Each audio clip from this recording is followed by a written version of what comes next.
नमस्कार। सदा दीप्त अपार अमृत तीर्थ स्नानम, आत्म उपनिषद का ये सूत्र आज हम लेंगे। इस सूत्र में मेन धारा है हमारे चमक की, ज्ञान की चमक। गीता में भी एक जगह लिखा है कि ज्ञानाग्नि, जो ज्ञान की अग्नि है, वो जिस तरह से जलाती है दूसरी अग्नि नहीं जलाती। या ज्ञान की तलवार जिस तरह से काटती है दूसरे तरह से काटा नहीं जा सकता। ये वो अग्नि है, सदा दीप्त अपार अमृत तीर्थ स्नानम। ये कभी खत्म न होने वाली है। किसको कहा गया होगा? आपने देखा होगा, पाद्य में पानी आया, अर्पण में पानी आया, अर्घ्य में पानी आया, और अब जल की तीसरी अवस्था, आप नहाते हो उसमें। हाँ, जब तक सराबोर ना हो जाओ अंदर और बाहर से, तब तक आप आगे बढ़ने लायक नहीं रहते। ऐसा इस सूत्र का संदेश है। सदा दीप्त क्या है हमारे अंदर जो सदा दीप्त रहे, और वह है ज्ञान पिपासा। ज्ञान पिपासा कभी भी शांत ना हो मन, सदा दीप्त, क्योंकि यही है जो लगातार हमें गढ़ते रहती है, बनाते रहती है। सदा दीप्त अपार अमृत तीर्थ। ज्ञान कहाँ खत्म होता है? कहाँ खत्म होता है ज्ञान? नहीं खत्म होता, कहीं चलते रहता है। और इसके कारण हम इतनी प्रगति कर पाते हैं। किसी भी चीज पे हम चाहें तो रुक जाएं, ज्ञान नहीं रुकता। किसी भी चीज पे आप देख लीजिए, चाहे वो पत्थर हो, चाहे वो इंसान हो, चाहे भावनाएं हो, चाहे रिश्ते हो, हमारे और पदार्थ के बीच के रिश्ते, हमारे और जीवित वस्तुओं के बीच के रिश्ते, हमारे और परिस्थितियों के बीच के रिश्ते, और हमारे और विचारों के बीच के रिश्ते, और इनका ज्ञान कभी खत्म होता है? बदलता रहता है, खत्म कभी नहीं होता। हम चाहें तो खत्म कर सकते हैं, हम चाहें तो आगे बढ़ने से अपने आप को रोक सकते हैं, पर फिर वो स्नान नहीं होगा, वो स्नान से बचना होगा। इसलिए का सदा दीप्त, इसलिए उसमें एंड नहीं लगाया है उपनिषद ने। किसी भी चीज में उपनिषद ने अंत नहीं लगाया है। उसने कहा एक बार चालू हो गए तो चालू हो गए, बस। अमर, अमर का क्या अर्थ होता है? जो कभी नहीं मरता, यानी जो सदा जीवित रहता है। सदा दीप्त अपार अमृत तीर्थ, अपार, जिसके पार जाया ही नहीं जा सकता।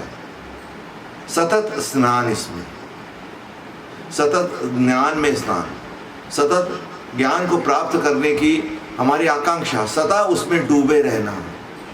और इसलिए इतनी सारी चीज क्रिएट होती है। मैंने आपको बताया था, ये उपनिषद क्रिएशन के उपनिषद है, ये बैठने के उपनिषद नहीं है।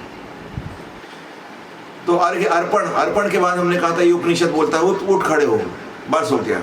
सोचना, पहले सोचना हो गया हमारा पहले सूत्र में। सदा पहले जो सूत्र था हमारा, वो मत्स्य निशि चिंता में सोचते रहो, सोचते रहो, सोचते रहो, फील करते रहो।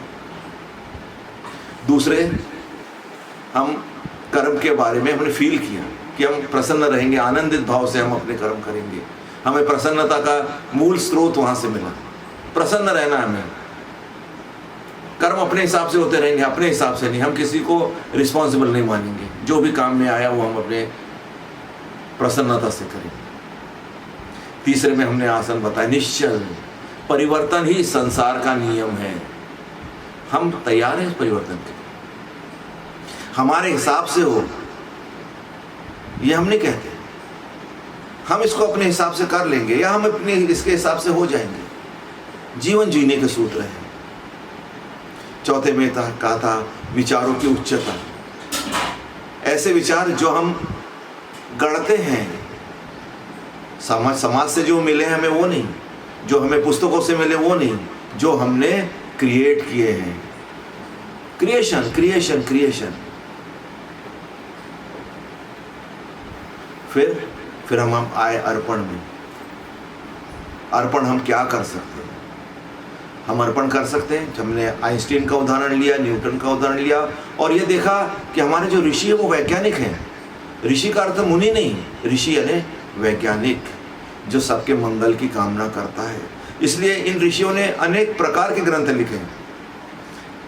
अब कईयों को आप धार्मिक बोल दो, कईयों को आप वैज्ञानिक बोल दो, कईयों को आप सामाजिक बोल दो, लेकिन ये सब लिखा है ऋषियों ने। सारे वेद जो हैं ऋषियों ने लिखे हैं। वेद में साइंस भी आया है, वेद में समाज भी आया है, वेद में नैतिकता भी आई है। तो ऋषि, ये उपनिषद कहता है ऋषि बनो, और ऋषि बनने के बाद अब आपका स्नान शुरू होता है। एक वैज्ञानिक चुपचाप नहीं बैठ सकता कि उसको एक मेडल मिल गया, या वो मेडल के लिए काम ही नहीं करता। वो तो इसमें नहाना चाहता है, आनंद लेना चाहता है। अगर आप लोगों ने कभी आनंद लिया हो बरसात का, तो आपको लगता है कि ये रुकना नहीं चाहिए। आपने आनंद लिया हो कभी नदी का, तो आपको लगता है यहीं रहो, इससे अच्छी चीज़ और कुछ नहीं। पर अगर आपने कभी अनुभव लिया हो इस चीज़ का, तो जब आप प्रकाश में स्नान करते हो तो आपको कैसा अनुभव होगा, आप इसके बारे में केवल सोच सकते हो, पर इसमें आपको उतरना है। ज्ञान देखिए, आप में से कई लोग ज्ञानी हैं, आप देखना नई चीज़ें मिलती हैं, आदमी फ्रेश हो जाता है। कोई एक चीज़, एक सीधी बात मैं आपको बता रहा हूँ, कोई शायर खड़ा है, उसने कोई शायरी के 2 शेर बोले, आप बोलते हैं यार मन गदगद हो गया। ये होता है स्नान, ये होता है स्नान। ज्ञान का स्नान बहुत कम होता है, बहुत थोड़े में हो जाता है, बहुत स्नान हो जाता है। आपने कहा यार आपने जो बात कही ना, आज सारा दिन मेरा प्रसन्नता से गुजरा, ये है वो स्नान, ज्ञान का स्नान। पानी का स्नान तो लिमिटेड होता है, वो खत्म भी होता है। ज्ञान कभी ना खत्म होने वाला स्नान। इसीलिए कहा है सदा दीप्तम अपार अमृत तीर्थम स्नानम। अपार, आपको लगता है ये तीर्थ हम लेते रहें, पीते रहें, पर ये ज्ञान की खोज है, इसमें सतत ज्ञान की खोज है, सतत लोगों की मंगल कामना की खोज है। सतत मैं उस चीज में अग्रसर होते रहूं जिससे दुनिया को और मिले और मिले और मिले।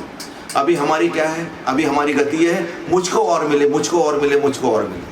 लेकिन जब आप ऋषि होते हो तब आपके अंदर एक नया जन्म होता है आपका, जिसे कहते हैं द्विज। एक प्रकाश आपके अंदर उत्पन्न होता है, एक सूर्य आपके अंदर पैदा हो जाता है, और वो सूर्य कहता है ये किरणें जहां तक जाए वहां तक कम है। वो तो मैं तो जितना इलाका है सबको प्रकाश से सराबोर कर दूंगा, सब आदमियों को मैं, सब इंसानों को मैं खुश कर दूंगा, सबको मैं अमीर बना दूंगा, सभी को मैं ज्ञानी बना दूंगा, सभी को मैं सुविधा उत्पन्न कर दूंगा। हमारे साइंटिस्ट यही तो करते हैं। वो किसी के लिए नहीं रहते, वो सबके लिए रहते हैं। तो इसलिए ये 6वां सूत्र है, आपको वैज्ञानिक बनाने का है, ऋषि बनाने का है। ये वो संदेश है जो स्पष्ट रूप से हमारे अंदर आना चाहिए।